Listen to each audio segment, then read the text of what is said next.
Hi, I'm Missy with the Yost Group, and welcome to Yost on the Coast. Today, we're going to talk about selling your home in a hyper local or a buyer's market.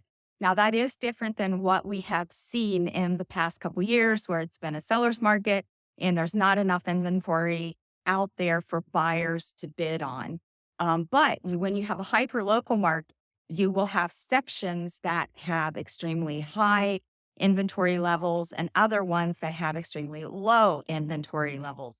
So that's going to be kind of a mixed market where you have both a buyer's and a seller's market. And then, of course, you do have the buyer's market where more or less nationally, there are more homes available on the market than there are uh, buyers out there. So that's what we call a buyer's market. So we're starting to see a little bit of hyper local market right now. So I think it's important that you understand what that is and what you need to do in order to sell your home in a hyper local market. If you haven't already done so, please make sure that you subscribe, hit the little bell, share our videos so that other people can find us and learn more about the low country of South Carolina and just real estate in general. We consider ourselves the one-stop shop for anything real estate related. So, all right, now let's talk about what this hyper local market is. We are starting to see it a lot in the low country of South Carolina, which would be like Bluffton, Hardeeville, Hilton Head, even, the Savannah, Georgia area. But what we're seeing is that not all neighborhoods have excessive inventory. We do have a few that do. And so the houses are starting to stay on the market a little bit longer, and you're starting to see prices reduce in order to try to sell the house. So, the number one thing that you need to know when you are in a hyperlocal or a buyer's market is that you cannot overprice this house. It is not a house that was available back in the height of the seller's market where was not enough inventory.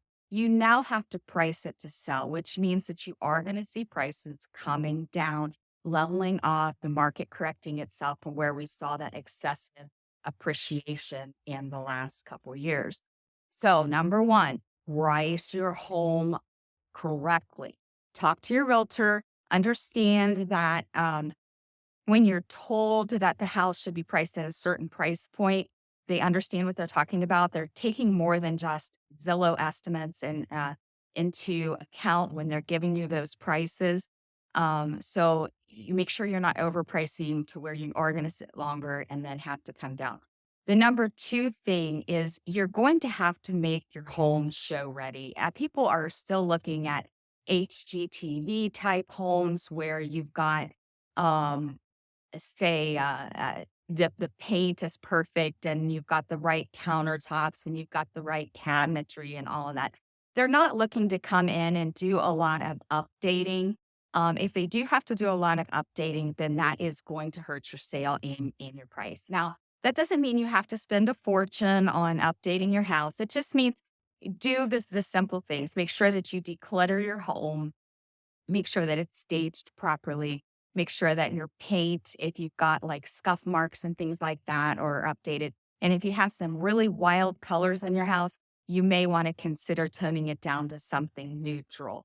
So that would be helpful. Now, the number three thing that you're going to want to do, and this is extremely important, is make sure that you do hire a real estate agent to sell your home that understands how to market your home properly. In today's market, if you are in a hyper local market where it is mostly buyers that have the control, you are going to want to be able to get out to the masses. Make sure that your realtor is able to market your property nationally.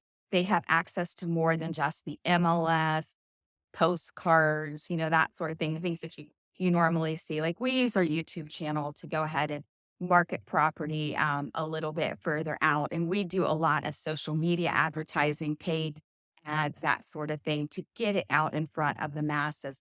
So make sure that your realtor understands how to market your property to get it out and beyond just who's in your local market.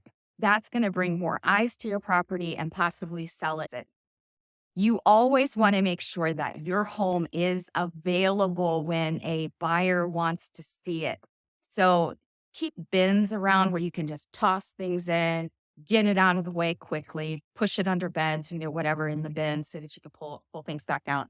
Because your buyers are going to want to feel like your home is clean and well maintained. A home that is cluttered, has maybe dirty air vents, things like that, dirty windows. People feel like they're not well maintained, and they think, well, if there's dust hanging from those air vents, then probably the HVAC system hasn't been taken care of. So just make sure that everything is extremely clean and ready, show ready. Be ready to show it on a moment's notice. And lastly, understand that it may take a little bit longer to sell, even in that hyper local market.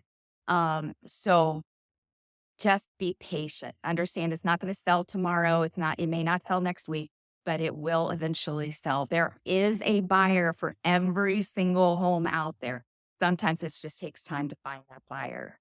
So I hope this helps you get a better idea of what a hyperlocal market is, things that you can do to help sell your home in a hyperlocal market. And if there's any questions you have, please drop them below. Send us an email, text, call us, however you want to get a hold of us. Once again, my name's Missy Yost with the Yost Group. And until next time, bye bye.